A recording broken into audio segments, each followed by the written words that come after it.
2016లో నా YouTube channel set చేశాను. 2017 చివరి నుంచి నేను కార్యకలాపాలు ప్రారంభించాను.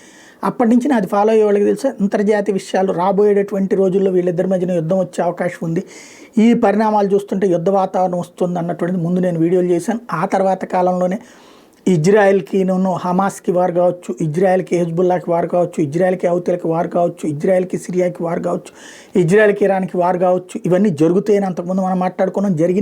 జరిగినప్పుడు రిపోర్టింగ్ చేసాం. అదే సందర్భంలో ఏదైతే రష్యా ఉక్రెయిన్ల మధ్యన గొడవ పతాక స్థాయికి చేరుతుంది, కొట్టుకోబోతున్నారు, యుద్ధం చేయబోతున్నారు, నెలల తరబడి ఏళ్ల తరబడి సాగే అవకాశం ఉంది. ఎందుకంటే అమెరికా మిత్ర దేశాలు ఉక్రెయిన్ వెనకాల ఉన్నాయి, రష్యాని దెబ్బగొట్టే కుట్రలు పొందుతున్నాయి అన్నది ఇంతకుముందే మాట్లాడుకున్నాం. అది నా వీడియోస్ చూసినటువంటి వాళ్ళకి ఐడియా ఉంది. అది కంటిన్యూ అవుతా వచ్చింది, చూసాం. అయితే మొన్న ట్రంప్ వచ్చే ముందు నుంచి నేను ప్రస్తావిస్తూ వచ్చా, ట్రంప్ వస్తే యుద్ధ వాతావరణాలు ఆగిపోతాయి అన్నటువంటిది. ఇప్పుడు అదే జరిగింది, గమనించండి ఒకసారి. ఈ 10-15 రోజుల్లో చూస్తే రష్యా మీదకి ఉక్రెయిన్ కానీ, ఉక్రెయిన్ మీదకి రష్యా కానీ ఏమైనా బాంబు దాడులు చేసిందా? అట్లాగే ఇజ్రాయెల్ మీదకి ఇరాన్ ఫ్రాక్సిల్ కానీ, ఇరాన్ ఫ్రాక్సిల్ వెళ్ళి ఇజ్రాయెల్ మీదకి కానీ ఏమైనా దాడులు చేసుకొచ్చినాయా?